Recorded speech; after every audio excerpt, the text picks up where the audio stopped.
CPM Thiruvananthapuram ജില്ലാ നേതൃത്വത്തെ പിടിച്ചുകുലുക്കുന്ന അടിയൊഴുക്കുകളും അതുപോലെ ആഭ്യന്തര ഭിന്നതകളും കേവലം ഒരു അധികാര തർക്കത്തിനെല്ലാം അപ്പുറം കടുത്ത രാഷ്ട്രീയ ഇരട്ടത്താപ്പിൻ്റെയും നിലനിൽപ്പിനായുള്ള മുതിർന്ന നേതാക്കളുടെ പരസ്യമായ പോരാട്ടത്തിൻ്റെയും വേദിയായി കൂടി മാറിയിരിക്കുകയാണ്. തലസ്ഥാനത്തെ പാർട്ടി കൊട്ടകളിൽ ഏറെക്കാലമായി പുകഞ്ഞുകൊണ്ടിരിക്കുന്ന ഈ ചേരിപ്പോര് ഇപ്പോൾ പുതിയൊരു തലത്തിലേക്ക് വഴിമാറിയിരിക്കുക കൂടിയാണ്. മുൻ ജില്ലാ സെക്രട്ടറി ആനാവൂർ നാഗപ്പൻ പാർട്ടിയുടെ സംസ്ഥാന സെക്രട്ടേറിയറ്റ് അംഗമായി ഉയർത്തപ്പെട്ടതോടെയാണ് ഈ രാഷ്ട്രീയ നാടകങ്ങളുടെ ആദ്യ അംഗത്തിന് തുടക്കമാകുന്നത്. അന്ന് യുവ നേതാക്കളുടെ സ്വാഭാവികമായ വളർച്ചയും അവസരങ്ങളെയും അതിസമ്മർദ്ദമായി വെട്ടിനിരത്താൻ ഒളിഞ്ഞും തെളിഞ്ഞും കൂട്ടുന്നവർ തന്നെ ഇന്ന് തങ്ങളുടെ രാഷ്ട്രീയ സുരക്ഷിതത്വത്തിനായി നിയമങ്ങളും അതുപോലെ സംഘടനാ തത്വങ്ങളും തങ്ങൾക്ക് അനുകൂലമായി വ്യാഖ്യാനിക്കാൻ ഇറങ്ങുന്നതായാണ് പാർട്ടി അണികൾക്കിടയിലും താഴെത്തട്ടിലും കടുത്ത പരിഹാസത്തിന് കാരണമായിരിക്കുന്നത്. തിരുവനന്തപുരത്തെ പാർട്ടി സംഘടനയിൽ പിടിയുള്ള മുതിർന്ന നേതാക്കളും ജനപ്രീതിയുള്ള യുവനിരയും തമ്മിലുള്ള അധികാര സന്തുലനത്തിൻ്റെ കളിയിലാണ് നിയമങ്ങളും മാനദണ്ഡങ്ങളും സ്വന്തം സൗകര്യത്തിനനുസരിച്ച് മാറ്റി എഴുതപ്പെടുന്നത്. ആനാവൂർ നാഗപ്പൻ സംസ്ഥാന നേതൃത്വത്തിലേക്ക് മാറിയ ഒഴിവിലേക്ക് പാർട്ടിയിലെ പ്രമുഖ യുവ നേതാവും ചടുലമായ സംഘടനാ ശൈലിയുമുള്ള സുനിൽകുമാറിനെ ജില്ലാ സെക്രട്ടറി ആക്കാനായിരുന്നു അദ്ദേഹത്തിന് വ്യക്തിപരമായി താല്പര്യമുണ്ടായിരുന്നത്. യുവാക്കൾക്ക് നേതൃത്വത്തിലേക്ക് വരാൻ വഴി തുറക്കണമെന്ന പാർട്ടിയുടെ പ്രഖ്യാപിത നയത്തിനനുസൃതമായ ഒരു നീക്കമായിരുന്നു അത്. എന്നാൽ വി ശിവൻകുട്ടിയും കടകംപള്ളി സുരേന്ദ്രനും ഉൾപ്പെടുന്ന മുതിർന്ന നേതാക്കളുടെ ശക്തമായ അച്ചുതണ്ട് സുനിലിന്റെ വരവിനെ ഒന്നിച്ചു നിന്ന് എതിർക്കുകയാണ് ഉണ്ടായിരിക്കുന്നത്. സുനിൽകുമാറിനെ പോലൊരു യുവ നേതാവ് ജില്ലാ കമ്മിറ്റിയുടെ തലപ്പത്തെത്തിയാൽ വർഷങ്ങളായി തങ്ങൾ അനുഭവിച്ചു പോരുന്ന അപ്രമാദിത്വവും പാർട്ടി സംവിധാനത്തിന്മേലുള്ള പിടിപാടും നഷ്ടപ്പെടുമെന്ന് ഇവർ ഭയപ്പെടുന്നു എന്നുള്ളതാണ് ആരോപണങ്ങൾ. അതിസമ്മർദ്ദമായി കരുക്കൾ നീക്കിയ മുതിർന്ന നേതാക്കൾ യുവത്വത്തിന് പ്രാധാന്യം നൽകണമെന്ന പാർട്ടിയുടെ പൊതുലൈനിനെ പരസ്യമായി അട്ടിമറിച്ചുകൊണ്ട് സംസ്ഥാന സമിതി അംഗമായ വി ജോയിയെ ഒന്നിച്ച് ഉയർത്തിക്കാട്ടുകയായിരുന്നു. അങ്ങനെ വി ശിവൻകുട്ടിയുടെയും കടകംപള്ളിയുടെയും പൂർണ്ണ പിന്തുണയോടെയും അനുഗ്രഹത്തോടെയുമാണ് വി ജോയി ജില്ലാ സെക്രട്ടറി പദത്തിലേക്ക് അന്ന് നടന്നു കയറിയത്. വർക്കലയിൽ നിന്നുള്ള MLA ആയിരുന്ന ജോയിക്ക് അക്കാലത്ത് SNDP യോഗം ജനറൽ സെക്രട്ടറി വെള്ളാപ്പള്ളി നടേശൻ അടക്കമുള്ള പ്രമുഖ സാമുദായിക നേതാക്കളുമായി ശക്തമായ ശുപാർശയും വലിയ തുണയായിരുന്നു. ജില്ലാ സെക്രട്ടറി സ്ഥാനവും MLA പദവിയും ജോയി ഒന്നിച്ചു കൊണ്ടുപോയ അക്കാലത്തൊന്നും വി ശിവൻകുട്ടിക്കോ മറ്റ് നേതാക്കൾക്കോ പാർട്ടിയുടെ ഇരട്ട പദവി വിലക്ക് ഒരു തരത്തിലും പ്രശ്നമായി തോന്നിയിരുന്നില്ല.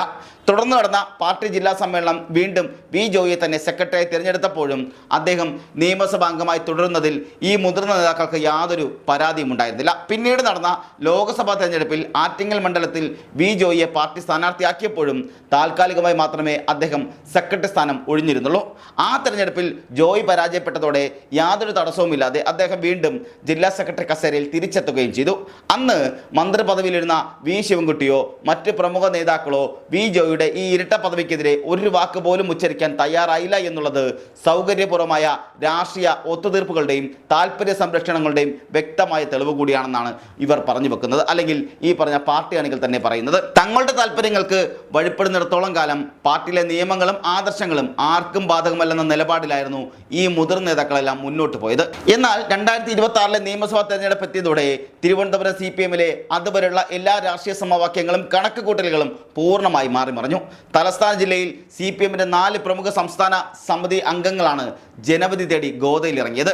Kadakampally Surendran, V Sivankutty, DK Murali, V Joy എന്നിവരായിരുന്നു ആ 4 പ്രമുഖർ എന്ന് പറയുന്നത്. എന്നാൽ തിരഞ്ഞെടുപ്പ് ഫലം പുറത്തു വന്നപ്പോൾ എല്ലാ രാഷ്ട്രീയ പ്രവചനങ്ങളെയും അപ്രതീക്ഷിതമായി തകിടം മറിച്ചുകൊണ്ട് വി ജോയി മാത്രം നിയമസഭയിലേക്ക് വൻ ഭൂരിപക്ഷത്തോടെ ജയിച്ചു കയറുകയും ജനപിന്തുണയുണ്ടെന്ന് അവകാശപ്പെട്ട മറ്റ് 3 മുതിർന്ന നേതാക്കളും ദയനീയമായി പരാജയപ്പെടുകയും ചെയ്തു. ഇതിൽ നേമത്ത് മന്ത്രിയായിരുന്ന വി ശിവൻകുട്ടിയും അതുപോലെ തന്നെ മറ്റ് മണ്ഡലങ്ങളായ കടകംപള്ളിയും DK മുരളിയും ഒന്നിച്ച് തോറ്റതോടെ സംസ്ഥാനത്തെ പാർട്ടിയിലെ ഇവരുടെ പരമാധികാരത്തിനും സ്വാധീനത്തിനും വലിയ കോട്ടമാണ് സംഭവിച്ചത്. ഇതിൽ എടുത്തു പറയേണ്ടത് വി ശിവൻകുട്ടി അവിടെ തോൽക്കുമ്പോൾ അതിന് ആര്യ രാജേന്ദ്രനാണ് കാരണം നടക്കമുള്ള കാര്യങ്ങൾ പറയുന്ന സാഹചര്യമുണ്ടായി. ഇതൊന്നും കൂടാതെ അവിടെ നേമത്തെ ഏരിയ കമ്മിറ്റി നടന്ന ചർച്ചയിൽ നേമത്തെ തന്നെ ഈ പറഞ്ഞ CPMലെ പ്രമുഖ നേതാക്കൾ പലരും BJPക്ക് പണം വാങ്ങി വോട്ട് മറിച്ചൊന്ന് ഏരിയ കമ്മിറ്റിയിൽ പോലും ചർച്ച ചെയ്യപ്പെടുന്ന സാഹചര്യമുണ്ടായി. അതിന് തെളിവുകളുണ്ടെന്നും പാർട്ടി അനുഭവിച്ചാൽ തെളിവുകൾ നൽകാൻ തയ്യാറാണെന്നും ഏരിയ കമ്മിറ്റി അംഗങ്ങൾ പോലും പറയുന്ന സാഹചര്യങ്ങൾ വരെ അവിടെ ഉണ്ടായിട്ടുണ്ട്. അങ്ങനെ 3 മണ്ഡലങ്ങൾ എടുത്തു പറയുമ്പോൾ തന്നെ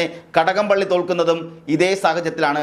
വലിയ അട്ടിമറിയോടെയാണ് അവിടെ BJP ജയിക്കുന്നത്. അതുപോലെ തന്നെ നേമത്തും BJP ജയിച്ചു കയറുന്നത് അത്തരത്തിലൊക്കെയാണ്. തിരഞ്ഞെടുപ്പിൽ ഒന്നിച്ച് പരാജയപ്പെട്ടതോടെ അതുവരെ പല തട്ടുകളിലായി പരസ്പരം മത്സരിച്ചിരുന്ന മുതിർന്ന നേതാക്കൾ വി ജോയി എന്ന ഒരൊറ്റ ശത്രുവിനെതിരെ ഒന്നിച്ച് കൈകോർക്കുന്ന വിചിത്രമായ കാഴ്ചയ്ക്കാണ് പിന്നീട് തലസ്ഥാന നഗരി സാക്ഷ്യം വഹിച്ചത്. നിയമസഭാ തെരഞ്ഞെടുപ്പിൽ മത്സരിക്കുന്നതിനായി വി ജോയി തന്റെ ജില്ലാ സെക്രട്ടറിയുടെ താൽക്കാലിക ചുമതല യുവ നേതാവായ A റഹീമിന് കൈമാറിയിരുന്നു.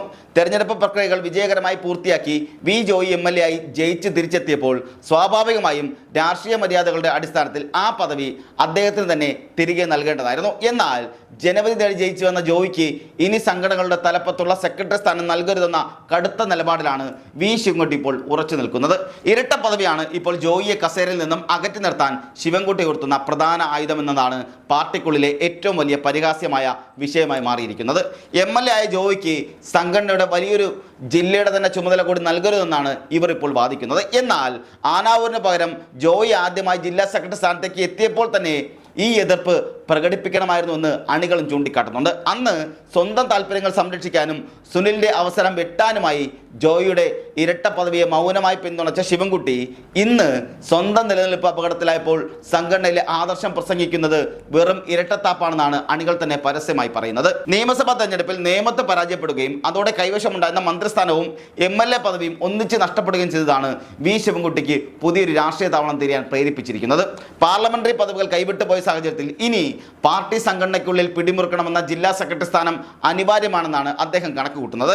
വി ജോയിയെ ഇരട്ട പദവിയുടെ പേരിൽ മാറ്റി നിർത്തിയാൽ സ്വാഭാവികമായും സീനിയോറിറ്റിയുടെ അടിസ്ഥാനത്തിൽ ആ കസേരയിലേക്ക് തനിക്ക് വരാമെന്ന വി ശിവൻകുട്ടിയുടെ വ്യക്തിപരമായ രാഷ്ട്രീയ മോഹമാണ് ഈ തർക്കങ്ങൾക്ക് പിന്നിലെ യഥാർത്ഥ രസതന്ത്രം എന്നാണ് അണികൾ പോലും പറഞ്ഞു വെക്കുന്നത്. തോറ്റ നേതാക്കൾ ഒന്നിച്ചു ചേർന്ന് പാർലമെന്റ് രംഗത്ത് വിജയിച്ച ഏക നേതാവിനെ ഒതുക്കാൻ ശ്രമിക്കുന്നത് തിരുവനന്തപുരത്തെ പാർട്ടി സംവിധാനത്തിൽ വലിയ അസ്വസ്ഥതക്കാണ് വഴിമരുന്നിട്ടിരിക്കുന്നത്.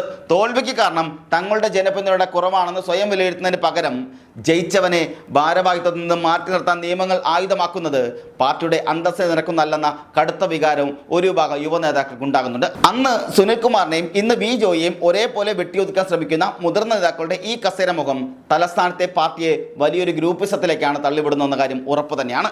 വി ശിവൻകുട്ടിയുടെ ഈ പെട്ടെന്നുള്ള ആദർശമാറ്റവും ഇരട്ടത്താപ്പും CPM സംസ്ഥാന നേതൃത്വത്തിനും വലിയ തലവേദനയാണ് സൃഷ്ടിച്ചിരിക്കുന്നത്.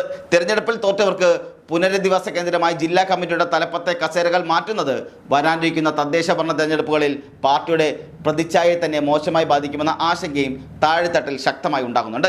ഇരട്ട പദവി വിവാദത്തിൽ വി ശിവൻകുട്ടിയും വി ജോയിയും തമ്മിലുള്ള ഈ നേർക്കുനേർ പോരിൽ സംസ്ഥാന കമ്മിറ്റി എന്ത് നിലപാട് സ്വീകരിക്കും എന്നതിനെക്കുറിച്ചായിരിക്കും അല്ലെങ്കിൽ എന്നതിനെ ആശ്രയിച്ചായിരിക്കും തിരുവനന്തപുരം CPMന്റെ വരുംകാല രാഷ്ട്രീയ ഭാവിയും അതിൻ്റെ സംഘടന കെട്ടുറപ്പും മുന്നോട്ട് പോകുക. ഇവിടെ എടുത്തു പറയേണ്ട ചില കാര്യങ്ങളെന്ന് പറയുന്നത് പലപ്പോഴായി വി ശിവൻകുട്ടിയും അതുപോലെ വി ജോയും തമ്മിൽ ഒരുമിച്ച് നിന്നവരാണ്. പിന്നീട് ഇപ്പോഴത്തെ സ്വന്തം താല്പര്യത്തിന് വേണ്ടി സ്വന്തം കസേര ഉറപ്പിക്കാനായിട്ടാണ് വി ശിവൻകുട്ടി, കടകംപള്ളി സുരേന്ദ്രൻ അങ്ങനെ അടക്കമുള്ളവരെല്ലാം ഇപ്പോൾ ശ്രമിച്ചുകൊണ്ടിരിക്കുന്നുള്ള ആക്ഷേപം ഉണ്ടാകുന്നുണ്ട്. ആലോചിക്കണം, ഇവിടെ കടകംപള്ളി സുരേന്ദ്രൻ തോൽക്കുന്നത്, വി ശിവൻകുട്ടി തോൽക്കുന്നതെല്ലാം BJP സ്ഥാനാർത്ഥികളിലൂടെയാണ് എന്നുകൂടി ആലോചിക്കേണ്ടിയിരിക്കുന്നത്. അവിടെയെല്ലാം കോൺഗ്രസ് 3ാം സ്ഥാനത്താണ്. പക്ഷേ അവിടങ്ങളിലെല്ലാം അവിടെ കോൺഗ്രസിന് സ്വാഭാവികമായും വോട്ട് ഉയരുകയും CPMന്റെ വോട്ട് താഴ്ന്നു പോവുകയും ചെയ്യുന്ന സാഹചര്യം ഉണ്ടായിട്ടുണ്ട്. അവിടെ BJP വലിയ തരത്തിൽ വോട്ടുകൾ ഉയർത്തി വിജയിക്കുന്ന സാഹചര്യം. അവിടെ നേമത്താണെങ്കിൽ രണ്ട് മുന്നണികൾക്ക്, അതായത് LDFനും UDFനും നല്ല രീതിയിൽ വോട്ട് കുറഞ്ഞിട്ടുമുണ്ട് എന്നുള്ളതാണ് യാഥാർത്ഥ്യം. മറ്റൊന്ന്, മൂന്നാമതായി ജയിച്ച ഈ പറഞ്ഞ BJP ജയിച്ച ഒരു മണ്ഡലത്തിലാകട്ടെ അവിടെ 17,000-ഓളം വോട്ടിൻ്റെ ലീഡാണ് LDFനുണ്ടായിരുന്നത്. അവിടെ CPIയുടെ സ്ഥാനാർത്ഥിയാണ് ജയിച്ചിരുന്നത്.